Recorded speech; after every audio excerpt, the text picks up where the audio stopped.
एकादशी पर जो हमारी सीरीज चल रही है, इसमें आज हम आपको बताने वाले हैं वैशाख मास शुक्ल पक्ष की मोहिनी एकादशी के बारे में। आइए शुरू करते हैं। नमस्कार मित्रों, श्रीमन नारायण।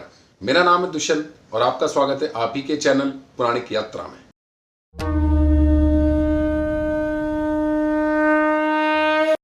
जो मैं आपको ये मोहिनी एकादशी की कथा बताने वाला हूँ, ये मैं आपको बता रहा हूँ परम पुराण उत्तरखंड अध्याय 51 से। राजसू यज्ञ चल रहा है। महाराज युधिष्ठिर अपना 5वां राजसू यज्ञ कर रहे हैं और इसी दौरान वो विभिन्न ज्ञान की बातें चर्चा कर रहे हैं भगवान श्री कृष्ण के साथ। इसी चर्चा के दौरान महाराज युधिष्ठिर भगवान श्री कृष्ण से पूछते हैं, भगवान आपने मुझे वैशाख मास कृष्ण पक्ष की वरुथनी एकादशी के बारे में बताया, अब मेरी जिज्ञासा है कि आप मुझे वैशाख मास शुक्ल पक्ष की एकादशी के बारे में ही बताएं कि इस एकादशी का क्या नाम है और इसका क्या महत्व है। भगवान श्री कृष्ण बोलते हैं, महाराज पूर्व काल में परम बुद्धिमान श्री रामचंद्र जी ने महर्षि वशिष्ठ से यही बात पूछी थी जिसे आज तुम मुझसे पूछ रहे हो। वो क्या वृतांत था मैं आपको बताता हूँ। भगवान श्री राम ने कहा, भगवान जो समस्त पापों का क्षय तथा सब प्रकार के दुखों का निवारण करने वाला व्रतों में उत्तम व्रत हो उसे मैं सुनना चाहता हूँ। वशिष्ठ जी बोले, श्री राम तुमने यह बहुत उत्तम बात पूछी है। मनुष्य तुम्हारा नाम लेने से ही सब पापों से शुद्ध हो जाता है, तथापि लोगों के हित की इच्छा से मैं पवित्रों में पवित्र उत्तम व्रत का वर्णन करूंगा। वैशाख मास के शुक्ल पक्ष में जो एकादशी होती है उसका नाम मोहिनी है। वह सब पापों को हरने वाली और उत्तम है।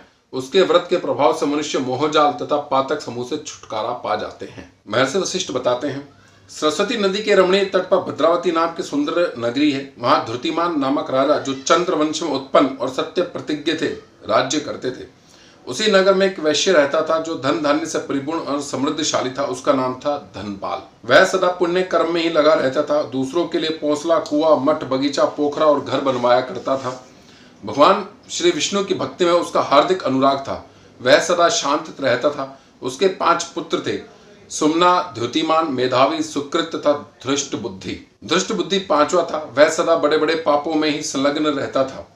जुए आदि दुर्व्यसनों में उसकी बड़ी आसक्ति थी। वह वैश्याओं से मिलने के लिए लालायित रहता था। उसकी बुद्धि ना तो देवता के पूजन में लगती थी और ना ही पितरों तथा ब्राह्मणों के सत्कार में। वह दुष्ट आत्मा अन्याय के मार्ग पर चलकर पिता का धन बर्बाद किया करता था। एक दिन वह वैश्या के गले में बाहर डाले चौराहे पर घूमता देखा गया।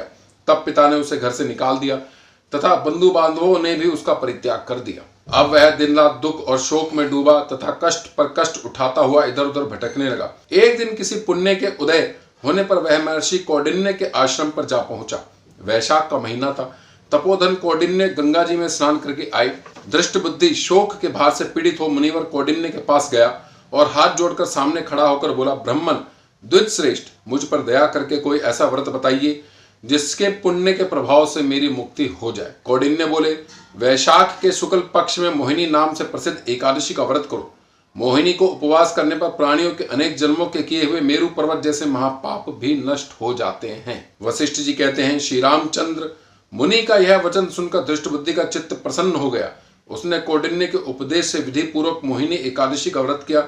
नृपश्रेष्ठ, इस व्रत के करने से वह निष्पाप हो गया और दिव्य देह धारण कर गरुड़ पर आरूढ़ हो सब प्रकार के उपद्रवों से रहित श्री विष्णु धाम को चला गया। इस प्रकार यह मोहिनी व्रत बहुत उत्तम है।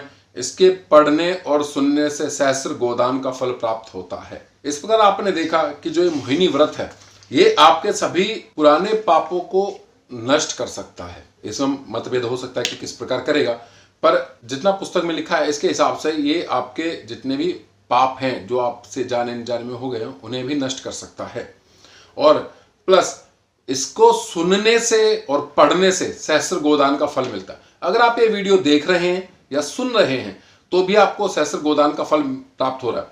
ये अगर आप देखें तो पिछले जितने भी एकादशी के व्रत हमने कथा पढ़ी है उसमें सभी में बड़ा कॉमन आया है कि एकादशी व्रत को पढ़ने और सुनने से भी सहस्र गोदान का फल प्राप्त हो जाता है। तो अगर आप इस व्रत को नहीं कर पा रहे हैं, किसी भी वजह से आपकी स्वास्थ्य ठीक नहीं है या आप उस परिस्थिति में नहीं हैं कि व्रत कर पाए, लेकिन अगर आप इस व्रत को सिर्फ सुन भी रहे हैं तो भी आपको गोदान का फल प्राप्त हो रहा है। आप इसी प्रकार भगवान विष्णु का ध्यान करते रहें, पूजा पाठ में संलग्न रहे, अपनी बुद्धि श्री विष्णु के चरणों में लगाएं और प्रभु आप पर अपनी कृपा बनाए रखें। बाकी होई है वही जो राम रचि राखा। धन्यवाद।